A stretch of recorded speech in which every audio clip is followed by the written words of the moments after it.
কবরের চাপ থেকে কারা রেহাই পাবে? একটি বক্তব্যে শুনেছিলাম কবরের চাপ নাকি সবাইকেই দেওয়া হবে। ভাইরা আমার, কবরের আযাব, বিশেষ করে কবরের প্রথম চাপ, আযাবটা শুধুমাত্র পাপিষ্ঠদের জন্যই হবে, কিন্তু কবরের যে একটা চাপ থাকবে, কবর প্রথমেই একটা চাপ দিবে।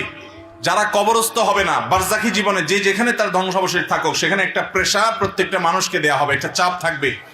একটা হাদিসে আসছে, নবী করিম সাল্লাল্লাহু আলাইহি ওয়াসাল্লাম বলেছেন, এই চাপ থেকে কেউ রেহাই পাবে না। যদি কবরের চাপ থেকে কেউ রেহাই পায়, তাহলে সে সাদ ইবনে মুআজ রাদিয়াল্লাহু তাআলা একজন সাহাবীর কথা বলেছেন, তিনি পাবেন।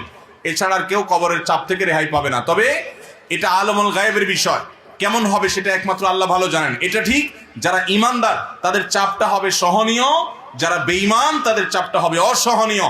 এই জন্যই কবরের এই জগৎটা সম্পর্কে সবচেয়ে বেশি ভয় পেতেন সাহাবায়ে কেরাম, এবং খুদ রাসূল আকরাম সাল্লাল্লাহু আলাইহি ওয়াসাল্লাম সাবধান করতেন। তিনি বলেছেন, কবর হলো আউয়ালু মানাজিলিল আখিরা, আখিরাতের প্রথম ধাপ। যে ব্যক্তি এই ধাপে পার পেয়ে যাবে, তারপরে সব ধাপগুলো সহজ হবে ইনশাআল্লাহ।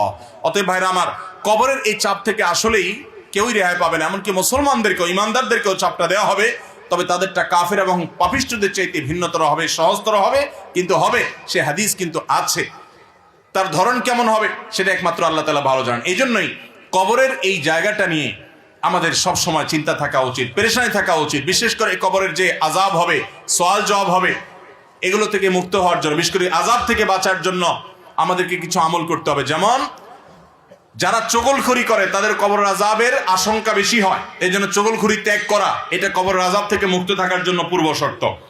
আরেকটা হলো পেশাব থেকে ভালো করে পরিচ্ছন্ন হওয়া, পবিত্র হওয়া। ঘর বাড়ি, জামা কাপড়, শরীর পেশাবে মাখামাখি না করা, যত সম্ভব পেশাব থেকে পরিচ্ছন্ন থাকা। কারণ নবী রাসূলুল্লাহ সাল্লাল্লাহু আলাইহি ওয়াসাল্লাম বলেছেন, ইস্তানজাহু মিনাল বাউল, তোমরা পেশাব থেকে পবিত্র হও ভালো করে।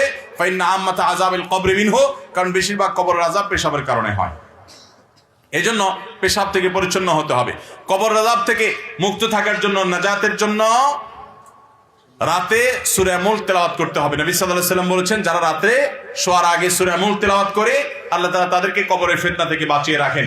ঠিক একইভাবে কবর আযাব থেকে বাঁচার জন্য সাধারণত যে কোনো গুনাহ থেকে আমাদের বেঁচে থাকতে হবে।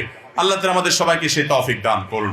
তাহলে ভাইরা আমার, কবরের যে চাপের কথা বলা হয়েছে, হাদিসের ভাষ্যমত সেটা সকলকে দেওয়া হবে, এমনকি ঈমানদাররাও সেটা থেকে রেহাই পাবে না। এই জন্যই সাহাবায়ে কেরাম অনেক ভয় পেতেন কবরের জগৎ নিয়ে। এইখানে নাজাত তো বাকি সবগুলো নাজাত। আল্লাহ আমাদের সবাইয়ের কবরের জগৎটাকে সহজ করুন, এবং বারজাখী জীবনে আমাদেরকে আল্লাহ তাআলা সকল আযাব ফিতনা থেকে বাঁচিয়ে রাখুন।